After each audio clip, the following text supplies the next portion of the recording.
आज की कहानी है एक ऐसे नौकर की जिसका अफेयर एक राजा की पत्नी से हो जाती है। और ये बात जब उस राजा को पता चलता है तो वो नौकर अपनी जान बचाने के लिए एक चर्च में जाकर काम करने लगता है। लेकिन उसे नहीं पता था इस चर्च की नर्स जो दिखने में धार्मिक है, असल में उनकी जिंदगी बहुत ही अजीब इच्छा से भरी हुई है। और यहाँ आने के बाद उसे सिवा और कुछ ऐसी चीजें होने लगती है जिससे न सिर्फ उसकी जिंदगी बल्कि सभी नर्स की जिंदगी बदल जाती है। कहानी के शुरू में हम फर्नांडो नाम की एक लड़की को देखते हैं जो अपने गधे को पकड़कर जंगल के बीच से चर्च की ओर आ रही होती है। चर्च में पहुंचने के बाद जेनिफर नाम की दूसरी लड़की पूछती है, कल रात तुम कहाँ थी? फर्नांडो कहती है, हमेशा की तरह कल रात भी मेरा गधा भाग गया था और उसे ढूंढते ढूंढते सुबह हो गई। जेनिफर कहती है, मैं तो रोज अच्छी तरह से गेट लॉक करती हूँ, फिर हर रात ये भाग कैसे जाता है? तभी चर्च का माली उन्हें गुड मॉर्निंग कहते हुए जा रहा होता है, लेकिन बदले में दोनों लड़की उस माली को बुरा भला कहने से लगती है और उसे वहां से भगा देती है। अब अगले सीन में सभी नर्स चर्च में जाकर सुबह की प्रे करती है, जिसके बाद चर्च की सुपीरियर सिस्टर मारिया फर्नांडो से पूछती है, तुम कल रात कहाँ थी? जिस पर वो बताती है, कल मेरा गधा फिर से भाग गया था और मैं उसे पकड़ने गई थी। ये सुनकर सिस्टर मारिया कुछ नहीं कहती। अब इस गधे का भागने का चक्कर असल में और कुछ ही था जो हमें बाद में पता चलेगा। दूसरी तरफ हम अलेक्जेंड्रा नाम की एक और सिस्टर को देखते हैं जो अपने कमरे में बैठकर सिलाई कर रही होती है। वो बहुत उदास थी क्योंकि वो चर्च में नहीं रहना चाहती थी और बाहर जाकर अपनी जिंदगी को अच्छे से जीना चाहती थी। दूसरी ओर सिस्टर जेनिफर को देखते जो किताब लेकर देख रही थी, तभी उसे एक किताब नजर आती है जिसमें अजीब एक नक्शा जमी नजर आती है जिससे कुछ अजीब विधि के बारे में लिखा था। ये देखकर उसे थोड़ी हैरानी होती है और कुछ लाइनें पढ़कर वो किताब रख देती है। वही सिस्टर अलेक्जेंडर को पापा उसे मिलने आता है और दोनों बातचीत करने की लगती है। उसके पापा लगता है अलेक्जेंडर की शादी के बारे में, लेकिन प्रॉब्लम यह है जो भी अच्छा लड़का मिलने लगता है वो बहुत ही दहेज मांगने लगता है। इस पर अलेक्जेंडर कहते लगता है, वो अगर आप चार्ज पर डोनेशन कम कर दे तो शायद दहेज का पैसा इंतजाम हो जाएगा। उसके पापा कहते हैं, ये करना ठीक नहीं रहेगा, तुम चिंता मत करो, शादी हो या ना हो पर तुम बेहतरीन से जिंदगी गुजार सकोगी। ये सुनकर अलेक्जेंड्रा बहुत दुखी हो जाती है क्योंकि वो शादी करके ही एक खुशहाल जिंदगी चाहती थी। अगले दिन हम तीनों सिस्टर को एक साथ देखते। रास्ते में जाते हुए अलेक्जेंड्रा के पिता से हुई बातचीत दो सिस्टर को बताती है, जिसे सुनकर वो दोनों भी दुखी हो जाती है। तभी वहां की माली उन लड़की लोगों को अजीब नजर से देख रहा था और ये देखकर वो तीनों भड़क जाती है और आके माली का सारा सामान फेंक देती है और माली को बहुत बुरी तरह से मारती है तीनों मिलके। दूसरी तरफ हम इस चार्च के फादर को देखते हैं जो सिस्टर के बुने हुए कपड़े बाजार में से बेचने के लिए जाते हैं। रास्ते में वो माली मिलता है जो कहता है, मुझे माफ कर दीजिए फादर, मैं यहाँ और काम नहीं करना चाहता हूँ। फादर उसको रोकने के लिए बहुत समझाता है लेकिन वो माली नहीं मानता और वहां से चला जाता है। इसके बाद कुछ दूर लॉर्ड ब्रूनो नाम के एक राजा को देखते हैं जिसकी पत्नी फ्रांसिस के साथ खाना खाते हुए बातें कर रहा होता है, लेकिन उसकी पत्नी की नजर अपने नौकर मसेटो पर होता है और मसेटो को भी देखकर लग रहा था इन दोनों के बीच कोई चक्कर चल रहा है। फिर रात में ये दोनों एक साथ होते हैं और बातचीत करने के बाद फिर से एक साथ होने के समय वो जमींदार रूम में आ जाता है, पर मसेटो वहां से भागने के लिए खिड़की से छलांग मार देता है, लेकिन जमींदार ये देख लेता है और उसके पीछे जाता है। पर मसेटो जल्दी से अपना बाकी नौकर वाले कमरे में आकर सो जाता है, लेकिन जमींदार तभी रूम में आ जाता है और हर नौकर का हार्ट बीट चेक करता है कि किसकी हार्ट बीट तेज है। और चेक करते हुए जब मसेटो के पास आता है तब मसेटो की हार्ट बीट तेज होने के दौरान समझ जाता है कि यही वो नौकर है, पर अंधेरा होने की वजह से जमींदार मसेटो को पहचान नहीं पाता है, इसलिए उसके कुछ बाल काट लेता है ताकि सुबह पर आसानी से पहचान सके कौन था। पर जमींदार के जाने के बाद ही मसेटो अपना दिमाग लगाकर अपने सारे नौकर का बाल काट देता है। वह होते ही अब सारे नौकर लाइन में खड़ा हो जाता है और जमींदार सभी को चेक करने लगता है, लेकिन सभी के बाल थोड़े थोड़े कटे हुए थे जिसके जमींदार को समझ नहीं आता वो आदमी कौन था। और ये भी समझ में जाता है जो भी था वो बहुत ही समझदार था। फिर सभी को धमकी देता है कि मैं जिसे ढूंढ रहा हूं अगर वो मिल जाए तो उसका काम तमाम समझो।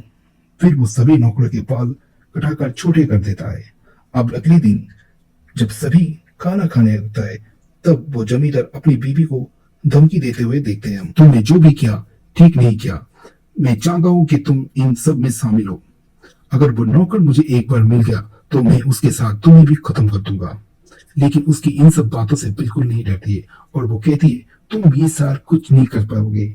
इसी बीच वो जमींदार अचानक देखता है कि अपनी पत्नी मसेटो से इशारों में बातें करते हुए। वो समझ जाता है मसेटो ही वो है। फिर हम मसेटो को काम करते हुए देखते हैं। अभी वो जमींदार पत्नी आकर फिर से मसेटो के साथ रोमांस करने के लिए जबरदस्त करती है। अब इस बार जमींदार सब कुछ देख लेता है और अपने आदमियों से कहता है मसेटो को पकड़ कर ले आओ। इधर मसेटो भी समझ चुका था, जमींदार को सब कुछ पता चल गया है।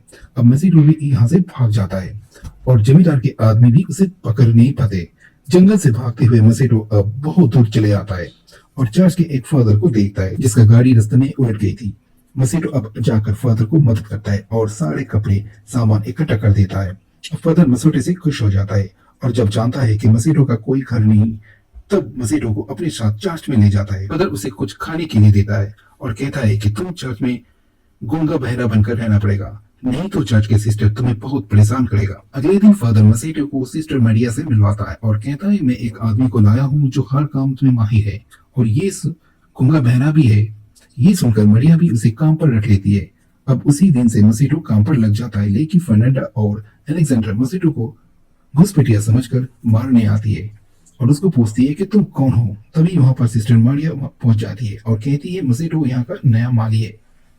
मरिया की बात सुनकर फर्नांडा मसेटो को छोड़ देती है। इसके बाद हम सिस्टर मरिया और अलेक्जेंडर को देखते हैं। यह मरिया बताती है तुम सिस्टरों ने जो कपड़े बुने थे वो फादर रास्ते में ले जाते समय लुटेरों ने सब लूट लिया है। मुझे अफसोस है, तुम लोगों की मेहनत बेकार चली गई। अब से हम कपड़े बुनने की काम ज्यादा करने के लिए कुछ और लोगों को लेंगे ताकि कम समय में ज्यादा कपड़े बनाए जा सके। इसके बाद अलेक्जेंडर को एक बूढ़ी औरत के साथ कपड़े बनाए हुए देखते हैं। इसी दौरान कपड़े बनाने की फ्रेम टूट जाती है। वो उसे ठीक करने के लिए मसेटो के पास जाती है, पर तभी दूसरी सिस्टर अलेक्जेंडर को जाते हुए देख लेती है और चुपकर उस पर नजर रखती है। अलेक्जेंडर मसेटो को वो फ्रेम ठीक करने के लिए कहती है, जिसे मसेटो ठीक करने लगता है। लेकिन अलेक्जेंडर अपने दिल की बात कहने लगती है कि वो यहाँ रहना नहीं चाहती है और न ही सिलाई का काम करना चाहती है और वो यहाँ से बाहर निकलकर अच्छी जिंदगी बिताना चाहती है। पर ये सुनते हुए भी मसेटो को एक्सप्रेशन नहीं देता है क्योंकि सबके सामने वो गूंगा बहरा है। अलेक्जेंड्रा भी ये जानती थी ये कुछ नहीं सुन पाएगा और नहीं किसी से कुछ कह पाएगा। रात में मसेटो के कमरे में फादर आते और पूछते आज का दिन कैसा गया, क्योंकि यहाँ की सिस्टर थोड़ी झगड़ेलू है। और मसेटो कहता है हाँ कुछ लड़की झगड़ेलू है लेकिन मैं अपना काम संभाल लूंगा। फादर कहता है कि चिंता मत करो, वो तुम्हें नुकसान नहीं पहुंचाएंगे, पर कुछ भी हो मुझे बताते रहना और उनके सामने गूंगा बहरा बनकर रहना, जिससे वो ज्यादा परेशान नहीं करेगा। फर्नांडा अपने कमरे में कुछ पढ़ रही होती है, तभी उसकी खिड़की में कुछ आवाजें आती है। तब वो खिड़की खोल के देखती है बचपन की दोस्त मार्टा उसे मिलने आती है। इसके बाद दोनों अलेक्जेंड्रा के कमरे में जाती है और तीनों मिलकर वाइन पीने लगती है। कुछ देर में वहां सिस्टर जेनेवा भी आ जाती है और सभी मिलकर मजे करने लगती है। फिर ड्रिंक करते हुए मार्टा उन्हें लड़कों के बारे में बताती है। एक जड़ी बूटी है जिससे लड़कों को बस में कर सकती है और ये सब सुनते ही बाकी तीनों भी मजे करती है। अगले दिन मसेटो जब काम कर रहा होता है तब अलेक्जेंडर वहां आती है और मसेटो से कहती है मैंने तुम्हारे लिए ये रुमाल बनाई है।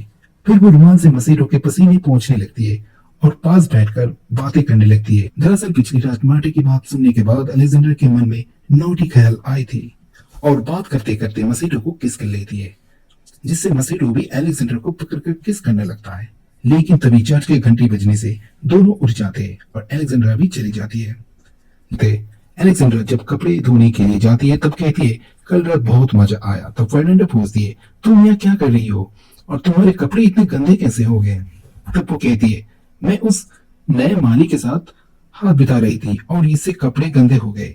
ये सुनकर दोनों सिस्टर को यकीन नहीं हुआ क्योंकि अलेक्जेंड्रा कोई भी काम नहीं करती थी, लेकिन फर्नांडा समझ गई थी कि अलेक्जेंड्रा कुछ छुपा रही थी। फिर आगे हम जंगल में मार्टा और फर्नांडो को देखते हैं जो एक जड़ी बूटी खोजती है। फिर वही जड़ी बूटी को उगालकर बना लेती है, जिसके बाद मार्टा फर्नांडो की आंखों में जड़ी बूटी का लिक्विड 2 बूंद फर्नांडो की आंखों में देती है और उंगली कटकर थोड़ा खून गालों पर भी लगा देती है। लेकिन इधर जेनेवा ये सब चुप कर देख रही थी। इसके बाद मार्टा और फर्नांडा मसेटो के कमरे में जाती है जहां फर्नांडा उसके चाकू दिखाकर डराती है।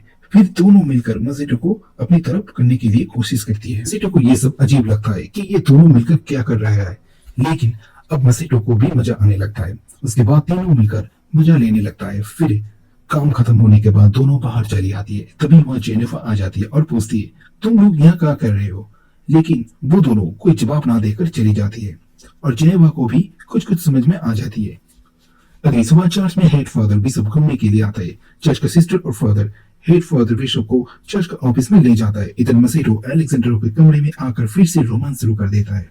पर इसी बीच कमरे में दूसरी एक बूढ़ी सिस्टर आ जाती है जिसे वो पहले नोटिस नहीं करते, लेकिन अचानक मसीहो उसे देखकर बोल पड़ता है जिससे अलेक्जेंड्रा चौंक जाती है।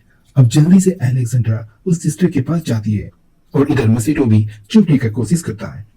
दरअसल ये सिस्टर बूढ़ी थी और आंख कानों से कमजोर थी, इसीलिए इन दोनों का कारनामा नहीं समझ पाई। बाद में मसीहो भी समझ जाता है और खिड़की से निकल जाता है। अगले दिन जेनिफर मसीहो को आराम करते हुए देखता है और मसीहो को अटैक करने के लिए जड़ी बूटी वो भी बनाने लगती है, लेकिन वो इसे आंखों में डालने की बजाय पी लेती है।